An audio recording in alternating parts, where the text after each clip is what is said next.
La grâce et la paix vous sont données de la part de Dieu notre Père et de Jésus-Christ notre Seigneur.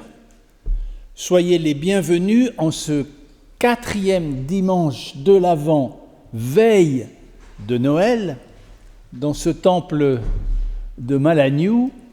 Soyez les bienvenus, vous qui êtes habitués de nos assemblées, mais aussi particulièrement celles et ceux qui se trouvent parmi nous pour la première fois, qu'ils trouvent ici toute leur place, ils sont ici chez eux avec nous. Et pour entrer dans ce culte, nous chanterons. Je vous invite à chanter un psaume. Nous chanterons au numéro 67 de nos psautiers et nous chanterons les 3 strophes de ce cantique de tout mon cœur, je viens chanter.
Quand je me suis senti perdu, tu m'as rendu force et courage.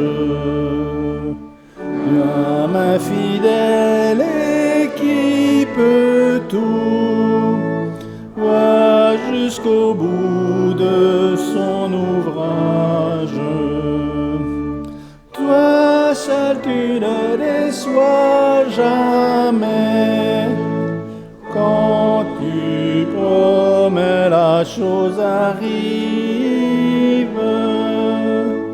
même au-delà de nos souhaits, tant les bienfaits pour nous se suivent. Seigneur, tu vois dans le secret, tu nous connais tels que nous sommes.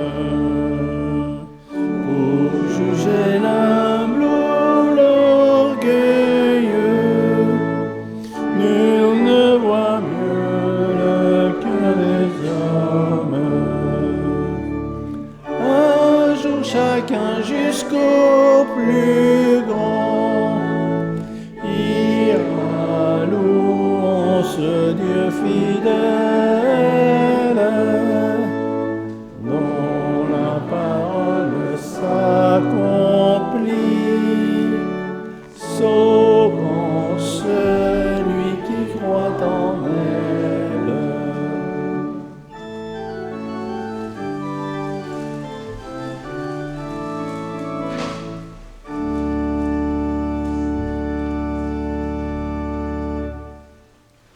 Voici comment le Seigneur Jésus a confirmé la loi de Moïse dans l'Évangile. Tu aimeras le Seigneur ton Dieu de tout ton cœur, de toute ton âme, de toute ta force et de toute ta pensée. C'est là le premier et le grand commandement. Et voici le second qui lui est semblable. Tu aimeras ton prochain comme toi-même. De ces 2 commandements dépendent la loi et les prophètes. Je vous invite à la prière. Dieu de Jésus-Christ, tu connais parfois cette lassitude que nous avons au cœur. Nous te prions pour que tu nous réconcilies avec nous-mêmes, que ta tendresse en cette période de Noël nous rende confiance en nous et nous fasse exister à nos propres yeux. Comment pourrions-nous rencontrer et aimer les autres si on ne se rencontre plus soi-même ?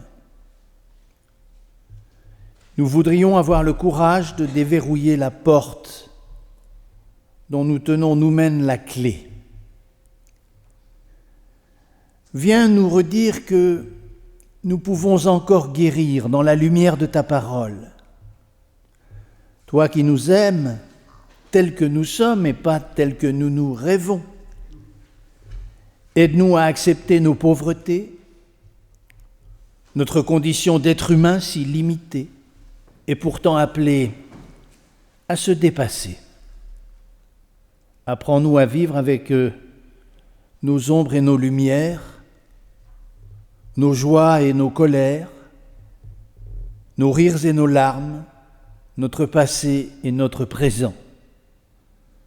Donne-nous de nous accueillir comme toi tu nous accueilles et de nous aimer comme toi tu nous aimes.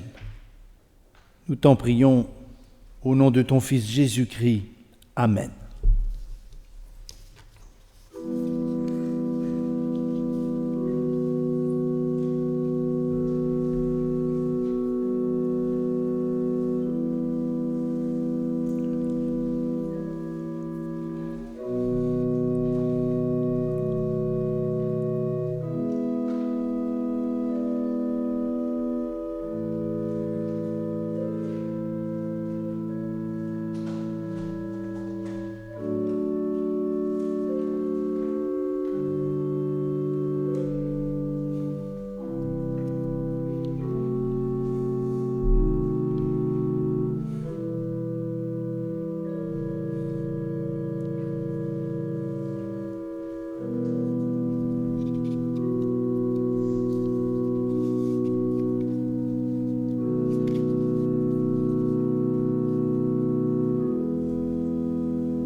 Recevons cette parole de l'apôtre Jean dans sa première épître, parole qui résume tout l'Évangile. Si ton cœur te condamne, souviens-toi que Dieu est beaucoup plus grand que ton cœur. Et je vous invite à vous associer à cette confession de la foi. Béni soit le Seigneur Dieu, Père de Jésus-Christ, est un Dieu d'amour. Il nous a fait à l'image de son Fils, afin que nous vivions pour le connaître et pour l'aimer. Ainsi, avant la création, avant notre naissance, Dieu nous a aimés. Béni soit le Seigneur. Il a choisi Israël pour se révéler. Il a envoyé Jésus pour nous donner la vie éternelle. Il rassemblera un jour toutes choses dans l'univers, sous l'amour et sous l'autorité du Christ. Nous vivons de cette promesse. Béni soit le Seigneur. Amen.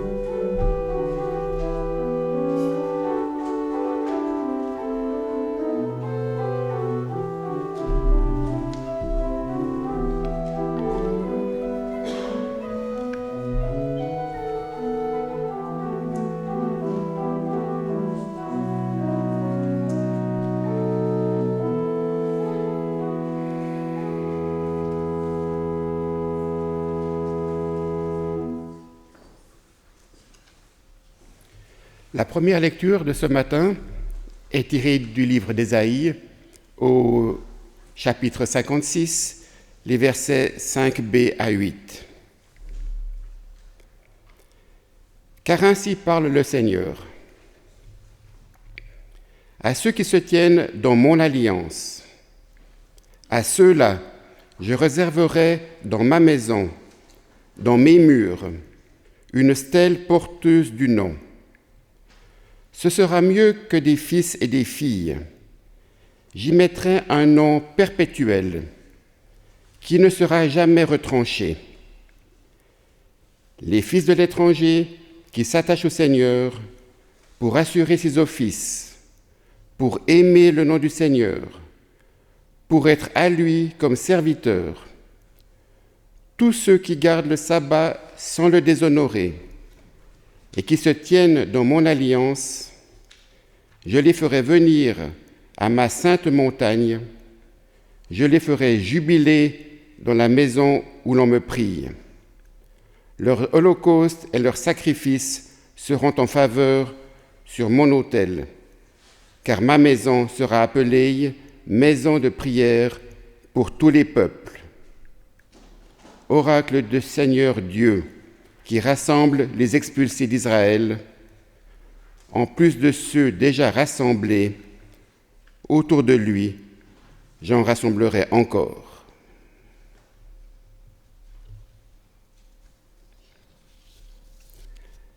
La deuxième lecture dans l'Évangile de Jean, au chapitre 14, les versets 1 à 6. Que votre cœur ne se trouble pas. Vous croyez en Dieu, croyez aussi en moi. Dans la maison de mon Père, il y a beaucoup de demeures. Sinon, vous aurais-je dit que j'allais vous préparer le lieu où vous serez? Lorsque je serai allé vous le préparer, je reviendrai et je vous prendrai avec moi, si bien que là où je suis, vous serez vous aussi. Quant au lieu où je vais, vous en savez le chemin. Thomas lui dit, « Seigneur, nous ne savons même pas où tu vas. Comment connaîtrions-nous le chemin ?» Jésus lui dit, « Je suis le chemin et la vérité et la vie. Personne ne va au Père si ce n'est par moi. »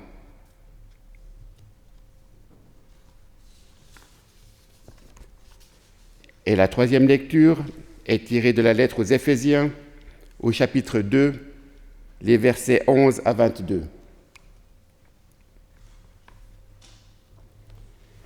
Souvenez-vous donc qu'autrefois, vous qui portiez le signe du paganisme dans votre chair,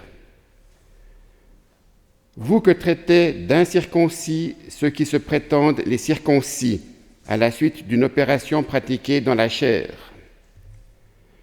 Souvenez-vous qu'en ces temps-là, vous étiez sans Messie, privés du droit de cité en Israël, étrangers aux alliances de la promesse, sans espérance et sans Dieu dans le monde. Mais maintenant, en Jésus-Christ, vous qui jadis étiez loin, vous avez été rendus proches par le sang du Christ. C'est lui, en effet, qui est notre paix. De ce qui était divisé, il a fait une unité. Dans sa chair, il a détruit le mur de la séparation, la haine. Il a aboli la loi et ses commandements avec leurs observances. Il a voulu ainsi, à partir du juif et du païen, créer en lui un seul homme nouveau, en établissant la paix, et les réconcilier avec Dieu tous les deux, en un seul corps, au moyen de la croix. Là, il a tué la haine. Il est venu annoncer la paix à vous qui étiez loin, et la paix à ceux qui étaient proches. Et c'est grâce à lui que les uns et les autres, dans un seul esprit, nous avons l'accès auprès du Père. Ainsi, vous n'êtes plus des étrangers, ni des émigrés, vous êtes concitoyens des saints. Vous êtes de la famille de Dieu. Vous avez été intégrés dans la construction qui a pour fondation les apôtres et les prophètes, et Jésus-Christ lui-même comme pierre maîtresse. C'est en lui que toute construction s'ajuste et s'élève pour former un temple saint dans le Seigneur. C'est en lui que vous aussi, vous êtes ensemble intégrés à la construction pour devenir une demeure de Dieu par l'Esprit. Parole du Seigneur.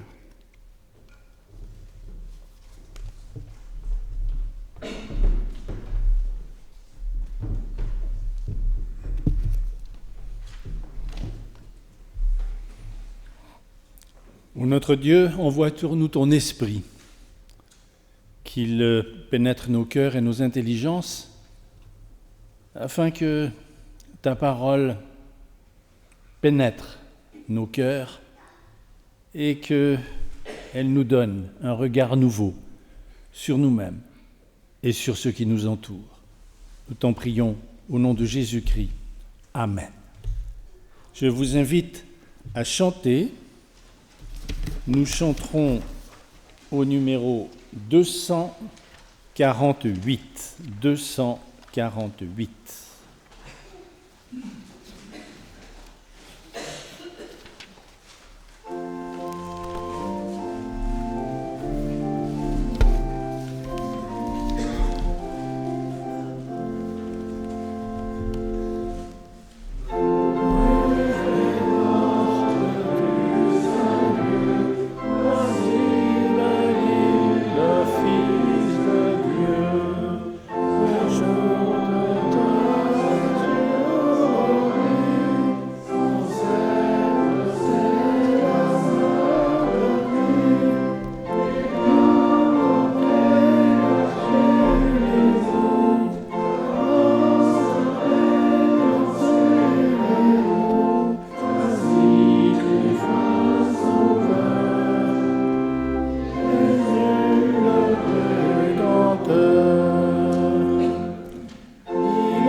Vous n'êtes plus des étrangers ni des gens de passage, mais des membres de la famille de Dieu.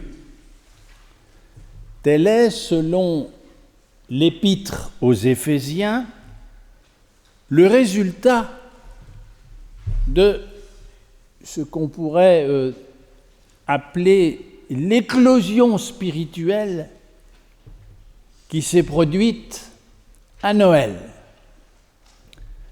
À la suite du Christ et du mouvement de foi qu'il a fait surgir, une famille d'un nouveau genre est apparue pour s'offrir en modèle à l'humanité. Alors mon propos de ce matin sera de réfléchir un moment avec nous sur la famille, mais sur la famille selon 3 niveaux. La famille naturelle, pour commencer, celle que nous connaissons tous dans nos foyers, la famille de l'Église et, à un niveau plus large, la famille humaine, la famille de la communauté mondiale. Et vous sentez qu'il y a, entre ces 3 dimensions, un lien étroit. Commençons par la famille naturelle et la famille naturelle de Jésus. Vous savez, la famille naturelle de Jésus, c'est la sainte famille, entre guillemets, que l'on met dans la crèche, sous le sapin, à Noël, avec Marie, Joseph, l'enfant, les mages et tout ça. Marie porte un enfant qu'elle n'a pas choisi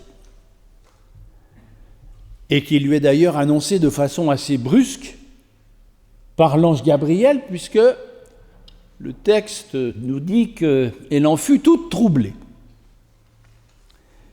Elle doit accepter la situation et elle doit adopter l'enfant à venir comme le sien.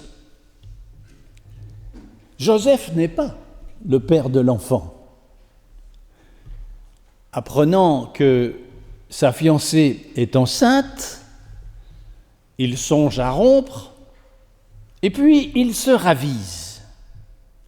Pourquoi ?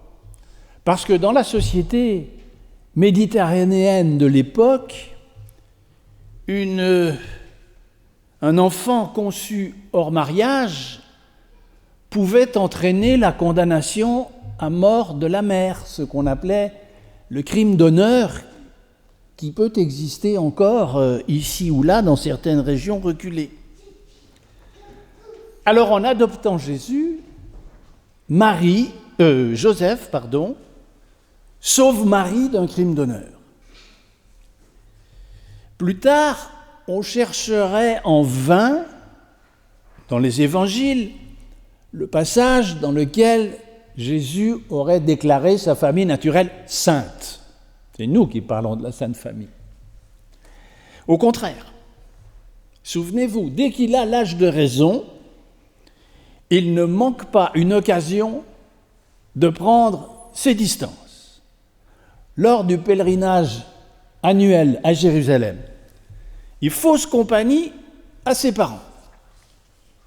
Au lieu de leur demander pardon, comme il serait normal, il répond par un « mon père », plutôt désinvolte, « je me dois aux affaires de mon père », qui bien entendu ne désigne pas la même personne.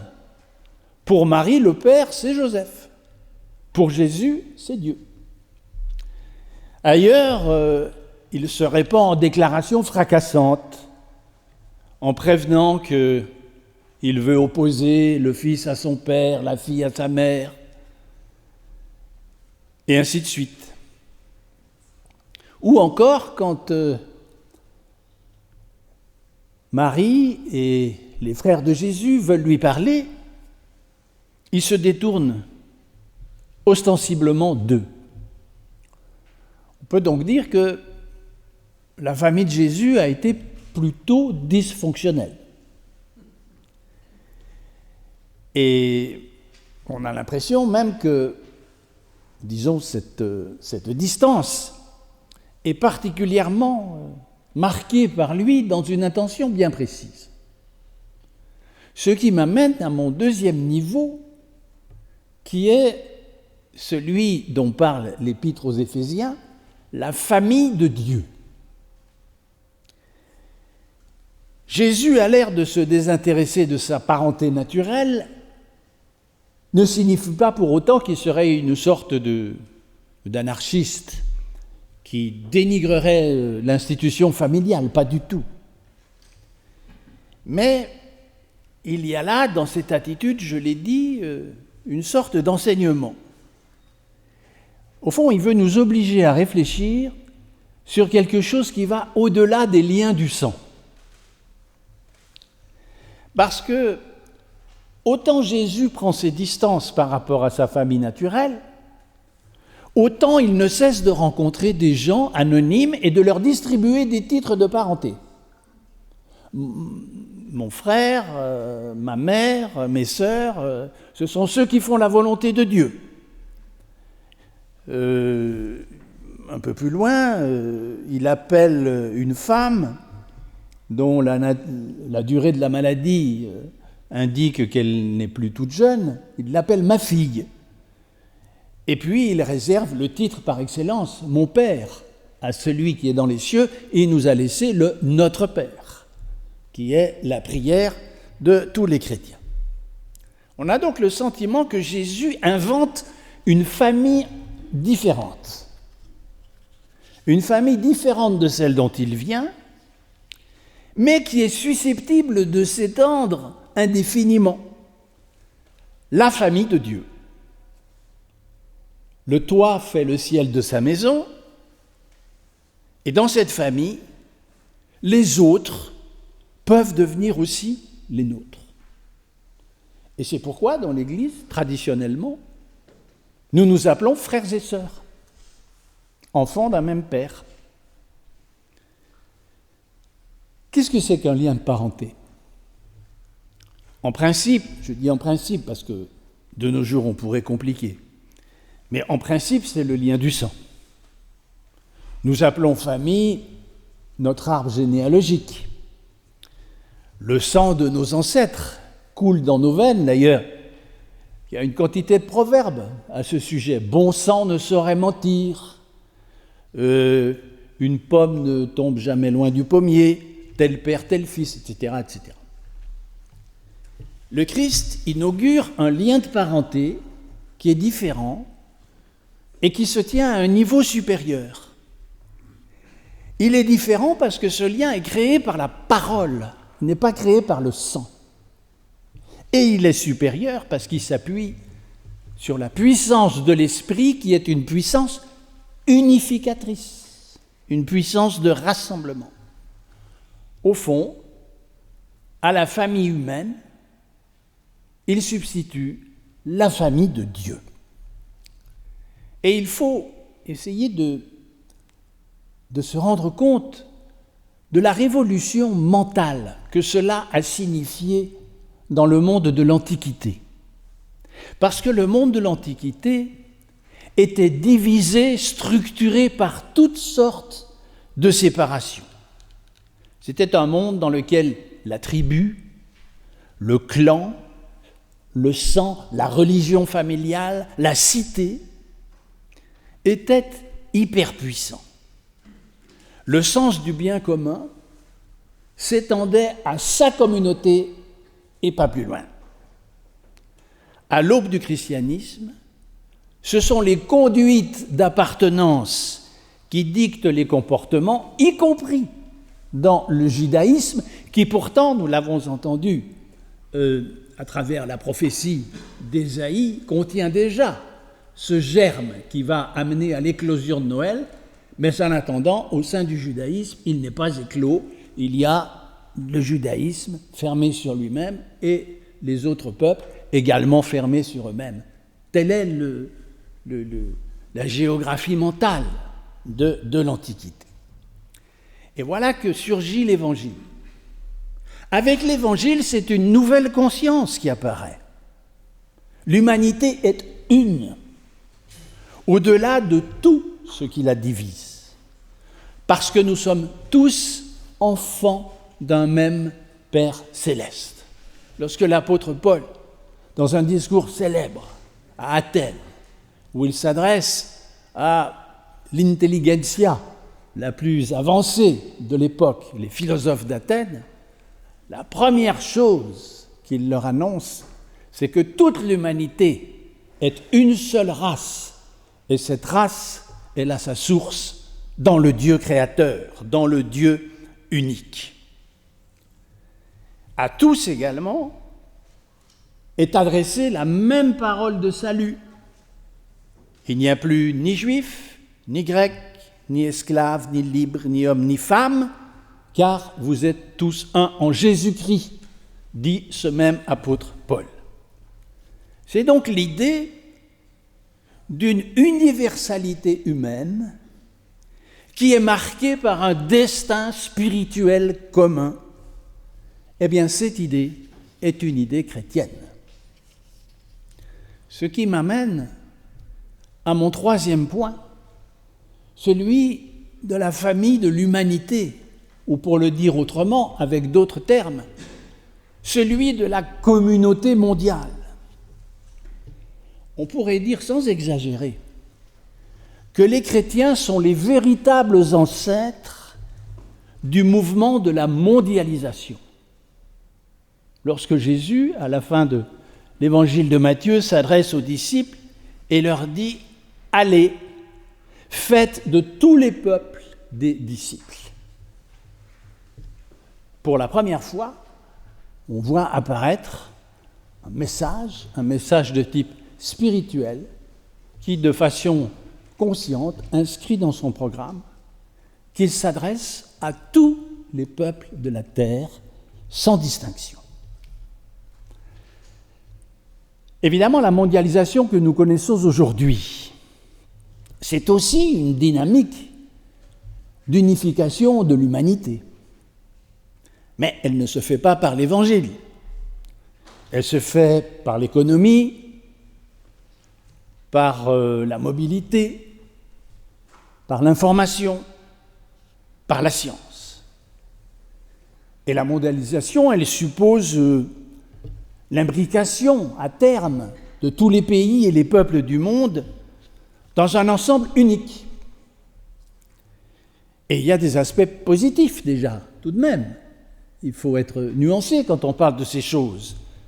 Beaucoup de régions pauvres de la planète ont bénéficié de ce mouvement pour améliorer leur niveau de vie ou leur santé. Et pourtant, cette mondialisation, telle qu'elle est pratiquée aujourd'hui, on voit bien qu'elle peut se révéler aussi un mouvement d'uniformisation, de nivellement, un mouvement unidimensionnel. Ce qu'on retrouve un peu lorsque nous voyageons aujourd'hui, au fond, de plus en plus, toutes les grandes capitales de la planète se ressemblent. Ce sont les mêmes immeubles, ce sont les mêmes grandes enseignes de commerce international, les mêmes banques, etc., etc. Et quelque part, nous ressentons cela, à juste titre, plutôt comme une perte que comme un avantage. Et donc il y a un risque, effectivement, de nivellement, et même un risque que ça puisse aboutir à la domination absolue de l'homme sur l'homme, et donc de l'enfermement autoritaire de la communauté humaine. Tout ceci est parfaitement expliqué dans le mythe de la tour de Babel, qui nous avertit très clairement sur ce danger. Et c'est la raison pour laquelle nous assistons dans le même mouvement, un peu partout, à une réaction forte des identités. Certains observateurs nous disent que nous serions entrés dans l'âge identitaire, c'est-à-dire une période dans laquelle les identités des uns et des autres s'expriment avec beaucoup de force. Mon identité, c'est mon histoire particulière. C'est la culture, les traditions auxquelles je me rattache, c'est ma langue maternelle, c'est ma foi, c'est mon enracinement. Et nous sommes d'accord que tout ceci n'est pas rien. On ne va pas écarter ça comme ça d'un revers de manche. Chacun a droit à son identité, sinon on n'est personne. Il est légitime alors de se sentir par moments menacé par le rouleau compresseur de la globalisation. Seulement, du côté de l'identité aussi, il peut y avoir des excès. Par exemple, il il y a eu un débat tout récent dans les journaux, vous avez probablement lu, à propos de l'anniversaire de la Déclaration universelle des droits de l'homme.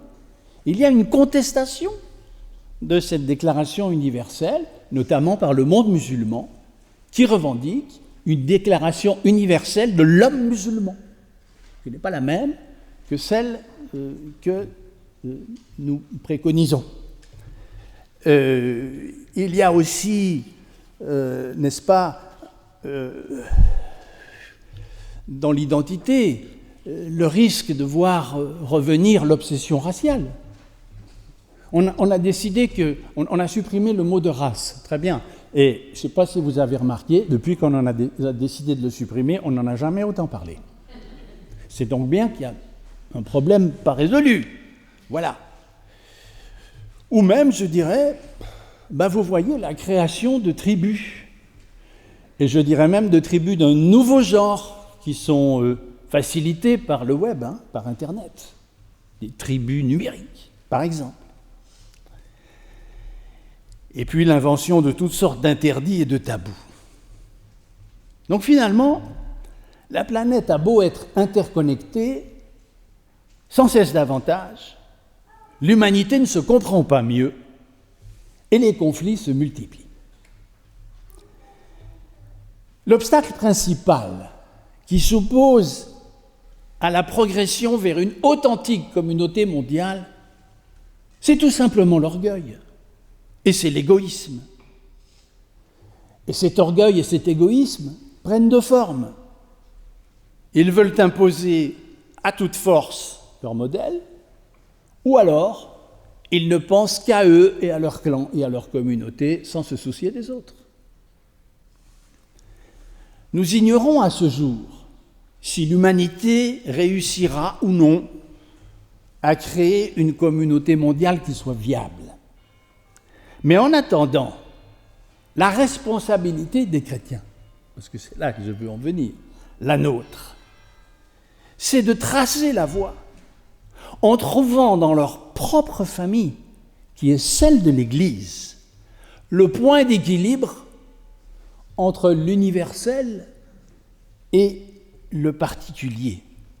C'est-à-dire en résolvant ce problème si délicat de l'unité et de la multiplicité.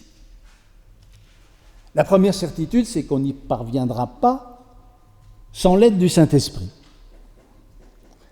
Vous vous souvenez du récit de la Pentecôte? À la Pentecôte, il se passe quelque chose de très particulier. Sous l'impulsion de l'Esprit, les apôtres qui sont là se mettent à parler dans des langues étrangères, des langues qu'ils ne connaissent pas. Et pourtant, ils se comprennent. Eh bien, ça, c'est l'image idéale de l'unité. Ils sont ensemble, ils forment une seule et même famille, et chacun conserve son identité et ses particularités. Ils sont tous enfants de Dieu, mais l'histoire personnelle de chacun, la rencontre qu'ils ont eue avec Dieu, cette rencontre et cette histoire sont tellement spéciales qu'elles n'appartiennent qu'à lui et rien ne peut la remplacer. Au fond, on pourrait dire que d'un côté, Jésus-Christ est cette force qui unifie le monde et Jésus-Christ, c'est le berger qui me connaît par mon nom. Mon nom est la personne que je suis et qui est irremplaçable parce que aucune personne ne peut en remplacer une autre. Chaque personne est aussi unique. Alors pour tendre vers cet idéal d'équilibre, évidemment, celui dont nous avons besoin, c'est de Dieu lui-même et de son amour agissant. Peut-être que nous ne l'atteindrons vraiment que dans le royaume, dans le monde à venir. Mais déjà, s'efforcer d'y tendre, ça nous fait nous élever dans le degré de civilisation. Et notre responsabilité, en tant qu'Église, c'est de produire une vision spirituelle qui puisse accompagner la grande mutation humaine que nous connaissons afin de l'inspirer et de la guider. Sinon, ce sera le chaos. Faut-il aller jusqu'à considérer que la famille de Dieu, qui dans son incarnation est l'Église, que cette famille de Dieu est le laboratoire de la famille humaine? Eh bien, moi, je crois que oui. Qu'il faut aller jusque-là. Au fond, on parle d'écuménisme, mais rendez-vous compte, le véritable enjeu de l'écuménisme, il est là. C'est-à-dire que si tous les chrétiens arrivent un jour à trouver un équilibre dans lequel on parvienne à une Église qui soit une, mais dans laquelle chacun puisse, comme dans un orchestre symphonique, conserver sa partition, ce jour-là, nous enverrons un modèle, un signal pour le monde extérieur et pour montrer que oui, l'avancée vers la communauté mondiale, elle est possible, elle est souhaitable, elle est viable, on peut s'en sortir par le haut. L'événement de Noël nous amène à nous voir les uns les autres, non pas comme des rivaux, qui sont en concurrence permanente pour s'approprier le monde, mais plutôt des frères et des sœurs qui sont confiés dans un monde qui de toute façon ne leur appartient pas. Cette petite planète bleue, c'est notre maison provisoire. Si nous voulons l'habiter harmonieusement, il n'y a pas d'autre voie que de nous adopter les uns et les autres, mutuellement unis par un même appel divin. Vous n'êtes plus des étrangers. Amen.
célébrer, ô Dieu notre Père, pour ce monde que tu nous confies et que tu as créé si beau, et que tu gardes à travers ces tourments nuits. C'est notre joie de te célébrer pour ton Fils Jésus-Christ, notre Seigneur, né de notre chair et ressuscité d'entre les morts, et élevé dans ta gloire. C'est notre joie de te célébrer pour ton souffle de vie, l'esprit d'adoption qui nous apprend à te dire « Père ». Et cet esprit chasse nos peurs et illumine notre voie. Je vous invite à chanter au numéro 380.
J'invite les conseillers à bien vouloir s'approcher de la table.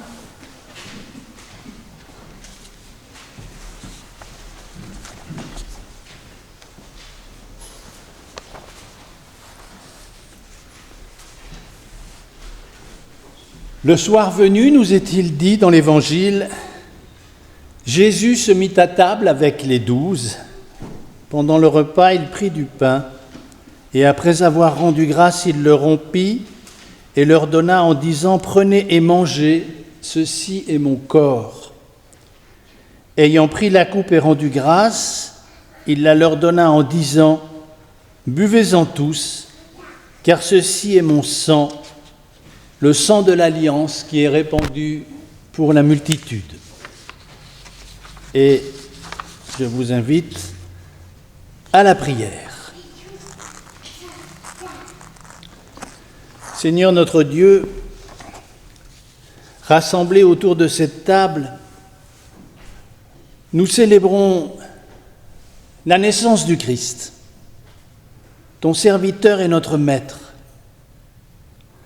Envoie sur nous ton esprit, afin qu'en recevant ce pain et ce vin, il nous soit donné de communier avec ton Christ, éternellement vivant.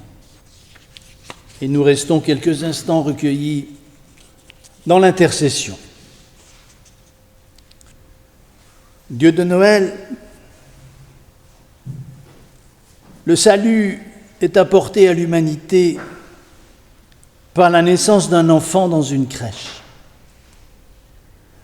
Donne-nous de réaliser que cet enfant est né pour nous rendre de meilleurs humains. Dans de nombreux cas, la dignité des enfants est bafouée et leur avenir compromis. Donne-nous d'œuvrer efficacement au mieux-être des enfants victimes de l'irresponsabilité des adultes. Et nous te prions aussi pour ces adultes, pour ceux qui sont dans la maladie, qui sont dans l'angoisse ou dans la solitude au milieu des fêtes, ou qui se sentent abandonnés. Notre monde est traversé de forces contradictoires. D'un côté, de vrais progrès et de l'autre, la violence, la guerre et la corruption. Que la grâce de Noël touche les consciences, qu'elle inspire les décisions allant dans le sens du bien commun. L'Église universelle répandue à travers le monde, malgré beaucoup d'errance, est une préfiguration de ce qui doit venir, augmente notre sens des responsabilités à son égard, de sorte qu'une lumineuse espérance se lève sur notre monde tumultueux. Et ensemble, nous faisons monter vers toi la prière que Jésus a laissée aux disciples. Notre Père qui es aux cieux, que ton nom soit sanctifié, que ton règne vienne, que ta volonté soit faite sur la terre comme au ciel. Donne-nous aujourd'hui notre pain de ce jour. Pardonne-nous nos offenses, comme nous pardonnons aussi à ceux qui nous ont offensés. Ne nous laisse pas entrer en tentation, mais délivre-nous du mal, car c'est à toi qu'appartiennent le règne, la puissance et la gloire au siècle des siècles. Amen.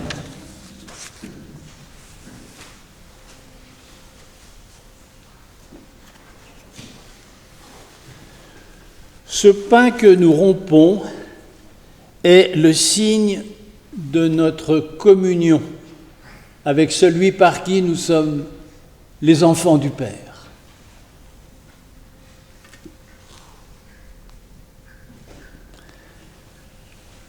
La coupe de bénédiction pour laquelle nous rendons grâce est le signe de notre communion avec celui qui est vivant à jamais.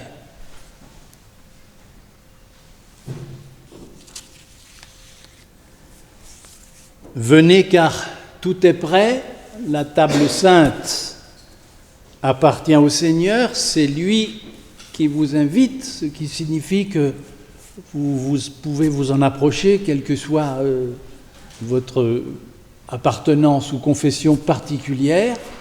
Et si certains d'entre vous ne souhaitent pas communier, ils restent à leur place dans le recueillement pendant ce moment. Venez car tout est prêt, je vous invite à commencer par la travée qui se trouve à ma gauche, ensuite nous continuerons par la travée centrale et nous terminerons par celle qui se trouve à ma droite. Ça joue. Venez car tout est prêt. Nous te remercions, Père, pour ce repas pris ensemble. Accorde-nous de vivre de cette nourriture et de te célébrer toujours avec joie et d'être ainsi des témoins de Jésus-Christ. Amen. Avant le chant final et la bénédiction, quelques annonces. Donc cet après-midi, c'est à 5 heures, sauf erreur, oui, 5 heures, au Temple des Eaux Vives, grand moment familial et festif autour de Noël, chant de Noël, conte. Donc les enfants sont naturellement les bienvenus et ceci en guise de veillée. Veillée pas trop tardive pour que vous puissiez avoir vos soirées. Demain matin, 25 décembre, au Temple de Champel, le culte de Noël, présidé par mon collègue Emmanuel Fuchs, ici présent, et évidemment je serai là aussi pour participer à la liturgie. Donc demain à 10h, culte de Noël.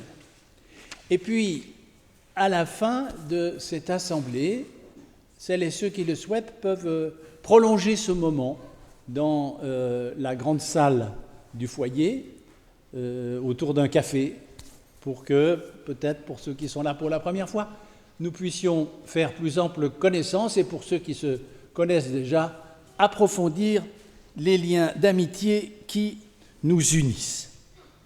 Je vous invite maintenant à chanter au numéro 256.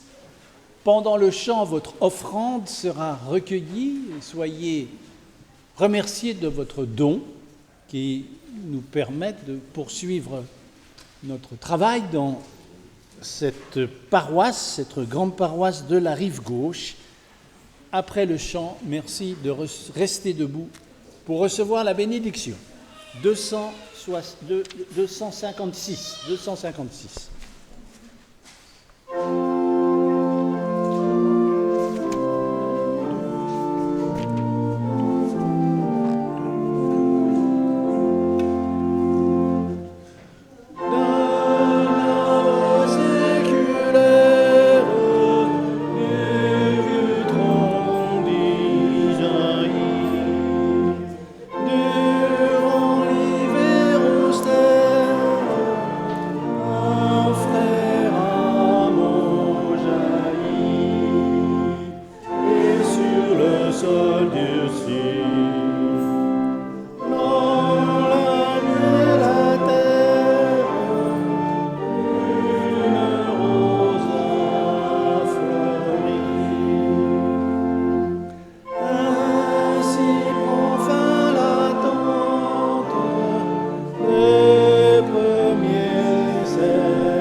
Recevons de la part de Dieu sa bénédiction.